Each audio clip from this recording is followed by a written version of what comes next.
se nalazite u emisiji Lufti. Sa nama je Vladan Slavković, glumac Kraljevačkog pozorišta i likovni umetnik.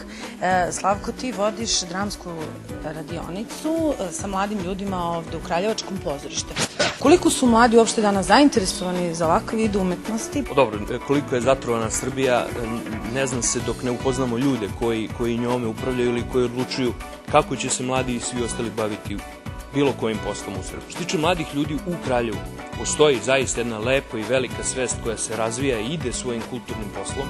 Međutim, činjenica je da poslenici kulturni i da mnogi institucije u Kraljevu ne dozvoljavaju na pravi način aktiviranje tih mladih umova i kanalisanje ka jednom kreativnom i dobrom smislu. Dramski studio Astrum koji ja trenutno vodim je recimo skup nekih 6-7 mladih ljudi kojima ja dajem neke svoje časove potpuno besplatno i potpuno, što se kaže, na jedan entuzijastički način. I iz tog razloga ja imam tu slobodu da biram šta ću da radim, koliko ću da radim i naravno kako ću da radim.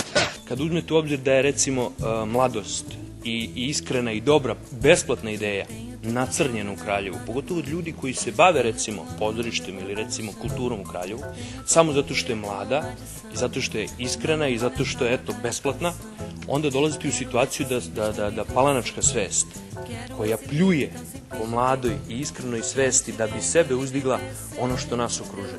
Baš zato, baš zbog toga, taj studio se zove Astrum, nešto kao zvezdica, zvezdano jato i nešto što sija u tom crnilu kojim smo mi okruženi. Dramski studio se bori protiv ustaljenih formi, bori se protiv uvreženih sistema i trudi se da uvede mlade ljude na kraljevačku scenu, bilo pozorišnu, bilo kulturnu. Iz tog jedinog razloga, jer sam, nažalost, ja jedan od najmlađih u kraljevačkom pozorištu, što je još žalostnije jedan od najmršavijih. Činjenica je da je 15 godina trajao jedan destruktivni sistem koji je uništavao sve pred sobom. A činjenica je da mi sad zadnjih možda 7-8 godina pokušavamo da vratimo na klecave noge ono što je uništavano 15 godina. I znam da je teško i znam da je jako gotovo nemoguće.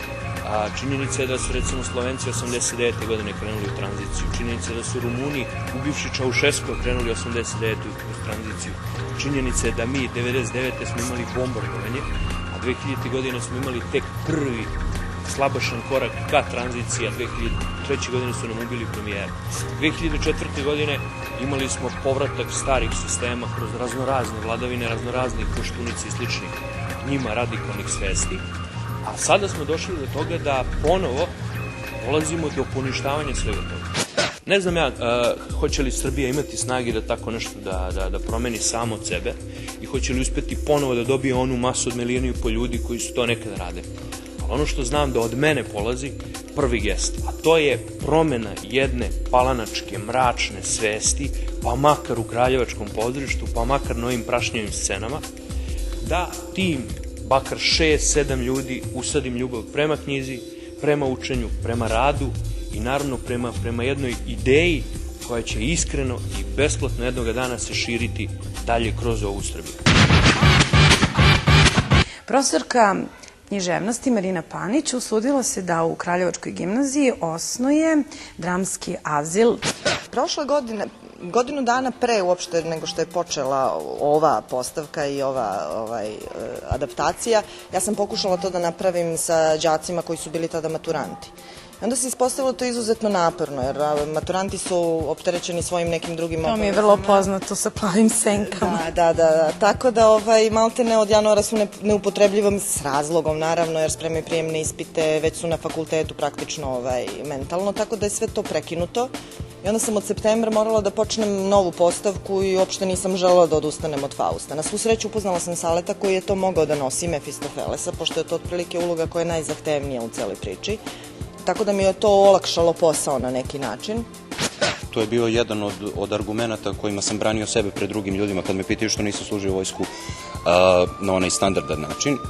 Ali mogu ti reći da mi je jako drago što sam uleteo u celu ovu priču koja je počela, ako se sećam, prošle jeseni negde u jednoj kraljevačkoj kafani gde smo se profesorka Marina Panić i ja upoznali i tako je počela cela ideja o našoj međusobnoj saradnji na ovoj predstavi. Ova nova grupa, da tako kažem, su učenici 2. i 3. razreda gimnazije, izuzetno su talentovani, neki od njih nikada nisu stali na scenu, neki su već bili u pozorištu nekim manjim ulogama ili dok su bili mlađi. U svakom slučaju, recimo da su to deca bez nekog iskustva što se tiče samog pozorišta i samog pozorišnog života i uopšte pozorišnog načina mišljenja. Bilo je naporno. Mislim, da vam kažem uopšte kako smo se spremali, bilo je naporno. Dolazili smo na probe samo subotom i bio nam je problem da nađemo prostor gde ćemo da vežbamo, ali ja sam doživjela Gretu kao ona je dete još uvek i ona se prvi put zaljubljuje. Faust je njem prvi, ne kažem, čovek u koga se ona zaljubljuje i spoznaje tu neku ljubav na prvi pogled i onda ona jednostavno kasnije, na kraju, nešto se događa u njenoj glavi. Ona ostaje u drugom stanju, ali ona misli da je ona grešna. Međutim, iz moje perspektive, ja kad gledam ovako, ona je to iz ljubavi uradila. Nema zbog čega da se kaje, ona je to iz ljubavi uradila, ona voli Fausta zbog toga. Pa Faust ne predstavlja običnog čoveka, on predstavlja neku vrstu idealnog čoveka i ne može se bilo ko porediti sa njim, uopšte običan čovek. Tako da, eto, on samo zbog toga privlači pažnju đavolu. To jest, znam da su počeli da se osjećaju kao tim i to je ono što je jako važno. I znam da se desilo nešto u njima posle tog 25. maja kada je bila ta premijera, prosto se vidi i po samim đacima da su drugačiji, da su slobodniji, da su samostalniji, samosvesniji, da su počeli da prihvataju čak i moj predmet, odnosno književnost i uopšte tumačenje književnih dela kao nešto što je uvek aktuelno i univerzalno po svojim temama i po svojim nekim tim esencijalnim vrednostima koje svako književno delo poseduje. Tako da je definitivno vrednost celog ovog projekta zaista mnogo veća nego što se to uopšte može izmeriti. Ja se nadam od septembra ne samo da ćemo igrati u Kraljevu, nego da ćemo ostvariti saradnju sa drugim pozorištama gimnazijalskim, da ćemo odlaziti na festivale koji su amaterski prilagođeni njihovom uzrastu, naravno i temi. I naravno Dramski azil je počeo da postoji i nadam se da će ostvariti jednu pozorišnu tradiciju u gimnaziji koje dugo vremena, nažalost, nije bilo. Vi gledate Lufting.